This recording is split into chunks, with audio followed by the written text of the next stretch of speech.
अस्सलाम वालेकुम and welcome back to my channel friends. आज मैं आप सबके साथ चपली कबाब की रेसिपी शेयर करने लगी हूँ। बहुत ही इजी और आसान तरीके के साथ बनाना बताऊंगी मैं कि जिस तरह से हम घर में इजीली बना सकते हैं और इनका टेस्ट भी बिल्कुल ज़बरदस्त सा बनता है, बिल्कुल वैसे ही जैसे कि हम बाज़ार से अगर चपली कबाब लेके आएँ तो मज़ेदार से लगते हैं। तो आइए फ़ौरन से स्टार्ट करते हैं हमारी आज की रेसिपी और देखते हैं कि चपली कबाब किस तरह से बनेंगे। सबसे पहले हमें कीमे की ज़रूरत है। मेरे पास 1 किलो कीमा है गाय का। अगर आप चाहें तो मटन या लैम में भी बना सकते हैं चपली कबाब। इसके अंदर 25% तक चर्बी यूज़ होगी, तो बगैर चर्बी के कीमा नहीं लीजिएगा। अगर चर्बी इसमें होगी तो ही कबाब टेस्टी बनेंगे। इनके अलावा हम इसके अंदर प्याज ऐड करेंगे। मेरे पास 3 अदद प्याज हैं मीडियम साइज़ के। तो अगर आपके पास छोटे साइज़ के हैं तो 4 अदद ले लीजिएगा। इनको हमने फाइनली चॉप करना है। मैं चॉपर में डाल रही हूँ। अगर आप चाहें तो हाथ के साथ भी फाइनली चॉप कर सकते हैं। इस तरह से पेस्ट नहीं बनी, ये आप देख रहे हैं बिल्कुल चॉप किए हुए हैं। जब ये चॉप हो जाएंगे तो हमने इनका पानी निकाल देना है, निचोड़ देंगे एक कपड़े में डाल के और सारा पानी रिमूव कर देंगे। प्याज कीमे के अंदर ऐड कर लेंगे और इस बात का खास ख्याल रखिएगा कि प्याज जो है बहुत ही फाइनली चॉप किए हुए होने चाहिए, मोटे बिल्कुल भी नहीं होनी चाहिए। इस तरह से हमारे कबाब जो हैं टेस्टी बनेंगे। अब दूसरी चीज़ों की तरफ चलते हैं। हम 6 से 7 अदद जवे ले लेंगे लहसुन के। इसमें 3 से 4 अदद हम सब्ज़ मिर्चें ऐड कर लेंगे। मेरे पास क्योंकि तीखी हैं, तो अगर आपकी कम तीखी हैं तो आप ज़्यादा भी ऐड कर सकते हैं। इनको भी मैंने फाइनली चॉप कर लिया है और ये भी हम कीमे के अंदर डाल लेंगे, जो कि हम चपली कबाब का अमेज़ा रेडी कर रहे हैं। इसके बाद अब हम दूसरी चीज़ों की तरफ चलते हैं और देखते हैं कि इसमें और क्या क्या ऐड करेंगे। 2 अदद टमाटर हैं बड़े साइज़ के, इनको हम फाइनली चॉप कर लेंगे क्यूब्स में और ये भी अमेज़े के अंदर शामिल कर लेंगे। ये आप देख सकते हैं इतने बारीक होने चाहिए। कीमे के अंदर ऐड कर देंगे। अब हम अनारदाना ले लेंगे 1 टेबलस्पून और इसको अच्छी तरह से कूट के अमेज़े में ऐड करेंगे। अगर आप चाहें तो अनारदाने का पाउडर भी यूज़ कर सकते हैं। अच्छा जी, इसके अलावा अब हमने अजवाइन लेनी है 1 टीस्पून और साथ में हमने लेना है साबुत ज़ीरा 1 टेबलस्पून।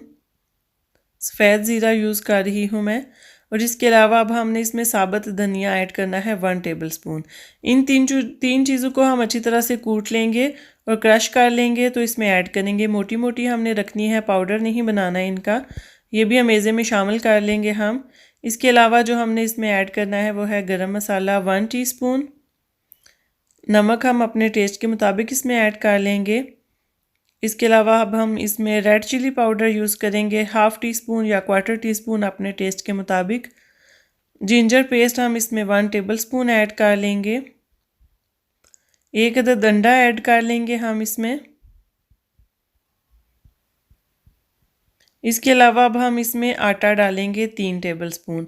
इसमें बेसन नहीं ऐड होता, ये वो आटा है गंदम का सुरख आटा जिसकी हम चपाती बनाते हैं या पराठे बनाते हैं। तो 3 टेबलस्पून इसमें ऐड कर लेंगे और अच्छी तरह से मिक्स कर लेंगे। इतना हमने इसमें मिक्स करना है कि टमाटर जो है वो बिल्कुल इसमें मैश हो जाए सारा। तो एक तरह से हम जैसे आटा गूंदते हैं उस तरह से हमने इसको मिक्स कर लेना है बहुत अच्छी तरह से। जब ये सारा अमेज़ा मिक्स हो जाएगा तो हम इसको कवर करके फ्रिज में रख देंगे तकरीबन 2 घंटे के लिए। अगर आप चाहें तो ओवरनाइट भी इसको फ्रिज में रख सकते हैं, ताकि बहुत अच्छी तरह से ये मैरिनेट हो जाए सब कुछ और चपली कबाब का टेस्ट हमारा उतना ही ज़बरदस्त आएगा। या फिर अगर आपको ज़्यादा जल्दी हो तो 1 आवर के बाद भी आप इसके कबाब बना सकते हैं।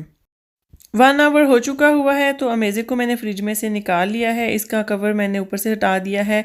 इस पॉइंट पे आके इसके अंदर हम black pepper powder 1/2 teaspoon add करेंगे और सब्ज़ धनिया ऐड करेंगे।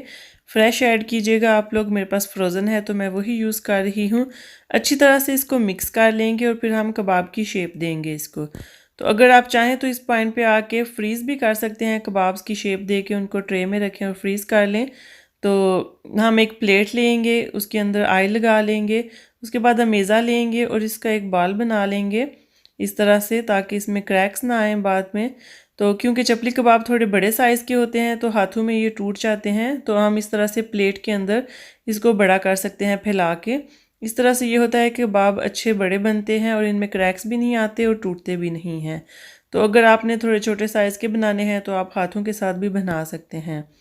तो इस तरह से आप फ्रीज़ भी कर सकते हैं ट्रे के अंदर रख के। तो अगर आपने फ्राई करने हैं तो फ़ौरन से फ्राई भी कर सकते हैं सारे। तो अब हम देखते हैं कि हम इनको फ्राई कैसे करेंगे। हम एक फ्राइंग पैन ले लेंगे, उसके अंदर हम ऑयल ऐड कर लेंगे थोड़ा-सा, तकरीबन 4 से 5 टेबलस्पून, और उसको गर्म होने देंगे। जब ऑयल अच्छी तरह से गर्म हो जाएगा तो ये कबाब लेंगे हम और इस तरह से इसके अंदर इसको ऐड कर देंगे। ऊपर से हल्का-सा हम प्रेस करेंगे ताकि अच्छी तरह से ये कुक हो जाए। नीचे वाले हिस्से को हम कुक होने देंगे, तकरीबन 2 से 3 मिनट लगेंगे। एक साइड इसकी कुक हो जाएगी, फिर इसके बाद अब हम इसकी साइड चेंज करेंगे और दूसरी साइड से भी तकरीबन 2 मिनट के लिए कुक करेंगे। तो इस तरह से ये हमारे चपली कबाब अच्छी तरह से रेडी हो जाएंगे। अच्छा, कुछ लोग जो होते हैं वो कबाब के ऊपर भी टमाटर का एक स्लाइस रखते हैं और फिर उसको फ्राई करते हैं। ये आप लोगों की अपनी चॉइस है, मैं नहीं इसके ऊपर लगा रही। इसी तरह से बाकी के सारे कबाब भी हम फ्राई कर लेंगे और इस तरह से हमारे चपली कबाब बिल्कुल रेडी हो जाएंगे। बहुत ही इजी और सिंपल तरीका है चपली कबाब बनाने का। आपने देखा कितनी जल्दी झटपट से हम इनको घर में बना सकते हैं। अगर आप लोगों को मेरी रेसिपी अच्छी लगी है तो प्लीज़ इस वीडियो को ज़रूर लाइक करें, कमेंट करें और शेयर करें फैमिली एंड फ्रेंड्स के साथ, ताकि सारे ये रेसिपी यूज़ कर सकें। तो अगर आप मेरे चैनल पे न्यू आए हैं तो इसको ज़रूर सब्सक्राइब कर लें, साथ में बेल आइकन का बटन भी प्रेस कर दें ताकि लेटेस्ट आने वाली वीडियो का नोटिफिकेशन आप तक पहुंच जाया करे और आप फ़ौरन से पहले इसको देख सका करें। अब हम मिलेंगे नेक्स्ट वीडियो में एक नई रेसिपी के साथ। Thank you for watching this video.